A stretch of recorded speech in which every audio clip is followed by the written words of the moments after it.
Hi hi ಅನು ನಮಸ್ಕಾರ ಸ್ನೇಹಿತರೆ. ಇಂದಿನ ಸಂಚಿಕೆಯಲ್ಲಿ ಏನಾಗ್ತದೆ ಅನ್ನೋದನ್ನು ತುಂಬಾ ಕ್ವಿಕ್ಕಾಗಿ ನೋಡ್ಕೊಂಡು ಬರೋಣ ಬನ್ನಿ. ಇಲ್ಲಿ ಒಂದು ಕಾರ್ ಬರ್ತದೆ ಅನ್ನೋ ವಿಷಯ ಗೊತ್ತಾಗಿದೆ ತಡ ರವೀಂದ್ರ ಭಟ್ಕಳ್ ಅವರು ತಮ್ಮ ಮಗಳನ್ನ ಆ ಕಡೆ ದಬ್ಬ ಬಿಡ್ತಾರೆ. ದಬ್ಬಿದ್ದೆ ಆ ಕಡೆ ಭಾರ್ಗವಿ ಹೋಗಿ ಬಿದ್ದಿದ್ದೆ, ಪ್ರಜ್ಞೆ ತಪ್ಪು ಹೋಗುತ್ತೆ. ಈ ಕಡೆ ರವೀಂದ್ರ ಭಟ್ಕಳ್ ಅವರ ಮೇಲೆ ಆ ಕಾರು ಆದಿ ಹೋಗೇ ಬಿಡುತ್ತೆ. ಕೊನೆಗೂ ಕೂಡ ಇಲ್ಲಿ ರವೀಂದ್ರ ಭಟ್ಕಳ್ ಅವರು ಮರಣ ಹೊಂದುತ್ತಾರೆ. ನಂತರ ಭಾರ್ಗವಿಗೆ ಎಚ್ಚರ ಆಗತ್ತೆ, ಅಪ್ಪನ ಬಂದು ಎಬ್ಬಿಸ್ತಿದ್ದಾಳೆ, ಅಪ್ಪ ಎಚ್ಚರ ಆಗ್ತಿಲ್ಲ. ಇದರ ನಡುವೆ ಆತ ಕಡೆ ತನ್ನ ಗಂಡ ಬರ್ತಾರೆ ಅಂತ ಹೇಳಿ ಗಂಡ ಕೊಟ್ಟ ಸೀರೆಯನ್ನ ಉಟ್ಟು ವೇಟ್ ಮಾಡ್ತಿದ್ದಾರೆ ಅನ್ನಪೂರ್ಣ ಅವರು.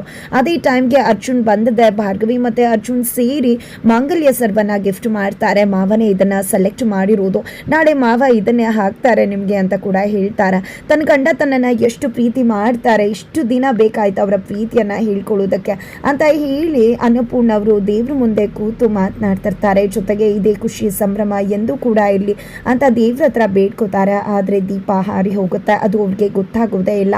ತದನಂತರ ಈ ಕಡೆ ಭಾರ್ಗವಿ ತನ್ನ ಅಪ್ಪನ ಎಬ್ಸೋಕೆ ಟ್ರೈ ಮಾಡ್ತಿದ್ರೆ ಆಂಬ್ಯುಲೆನ್ಸ್ ಬರುತ್ತೆ. ಆಂಬ್ಯುಲೆನ್ಸ್ನಿಂದ ಡಾಕ್ಟರ್ ಬಂದಿದ್ದೆ.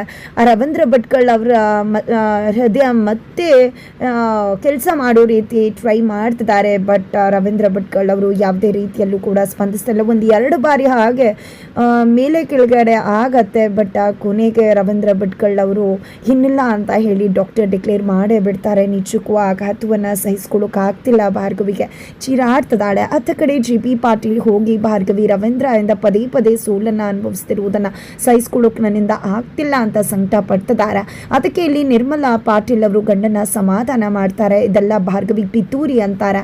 ಇಲ್ಲಿ ಅರ್ಜುನ್ ನನಗೆ ಮರ್ಯಾದೆ ಕೊಡೋದಿಲ್ಲ, ಅವ್ರ ಜೊತೆ ನಿಂತು ನನ್ನ ಸೋಲಿಗೆ ಹಪ್ಪಿಸ್ತಿದ್ದಾನೆ. ನನ್ನ ಮಗ ಅನ್ನೋ ಪ್ರೀತಿ ನನ್ನ ಮನಸ್ಸಲ್ಲಿದೆ, ನಾನು ಎಷ್ಟೇ ಕೋಪ ಮಾಡಿಕೊಂಡ್ರು ಏನು ಮಾಡಲಿ ನಾನು ಅಂತ ಹೇಳಿ JP ಹೇಳಿದಾಗ, ನೀವು ಒಂದು ಮಾತು ಹೇಳಿ ಅರ್ಜುನ ಹೇಗೆ ಕರ್ಕೊಂಡು ಬರಬೇಕು, ಭಾರ್ಗವಿಗೆ ಹೇಗೆ ಹದ ಹಾಕಬೇಕು ಅನ್ನೋದು ನಂಗೆ ತುಂಬ ಚೆನ್ನಾಗಿ ಗೊತ್ತಿದೆ ಅಂತ ಹೇಳಿ ನಿರ್ಮಲಾ ತನ್ನ ಇನ್ನೊಂದು ಫೀಸನ್ನು ರಿವೀಲ್ ಮಾಡ್ತಿದ್ದಾರೆ. ಜೊತೆಗೆ ನಿಮ್ಮ ಜೊತೆ ನಾನು ಎಂದೂ ಕೂಡ ನಿಂತ್ಕೋತೀನಿ ಅಂತ ಹೇಳ್ತಾರೆ. ಆಗ JPಗೆ ಗಾಯತ್ರಿ ದೇವಿ ನೆನಪಾಗತ್ತೆ. ನಾನು ಮೋಸ ಮಾಡಿದ್ರು ಕ್ಷಮಿಸಿ ಒಪ್ಕೋತೀಯ ಅಲ್ವಾ ನಿರ್ಮಲಾ ಅಂತ JP ಹೇಳಿ ಸತ್ಯ ಹೇಳೋಕೆ ಅಂತ ಹೋಗ್ತಾರೆ. ಅಷ್ಟರಲ್ಲಿ ರವೀಂದ್ರ ಭಟ್ಕಳ್ ಇನ್ನಿಲ್ಲ ಅನ್ನೋ ವಿಷಯ JPಗೆ ಬಂದು ಮುಟ್ಟುತ್ತೆ. ಇತ್ತ ಕಡೆ ಗಂಡ ಬರ್ತಾರೆ ಅಂತ ಕಾಯ್ದಿರೋ ಅನ್ನಪೂರ್ಣ ಅವ್ರಿಗೆ ಭಾರ್ಗವಿ ಮತ್ತೆ ಅರ್ಜುನ್ ಬಿಗ್ ಶಾಕ್ ಕೊಡ್ತಿದ್ದಾರೆ. ಯಾಕಂದ್ರೆ ಭಾರ್ಗವಿ ಅರ್ಜುನ್ ರವೀಂದ್ರ ಭಟ್ಕಳ್ ಅವರ ದೇಹವನ್ನ ಮನೆಗೆ ತೆಗೆದುಕೊಂಡು ಬರ್ತಾರೆ.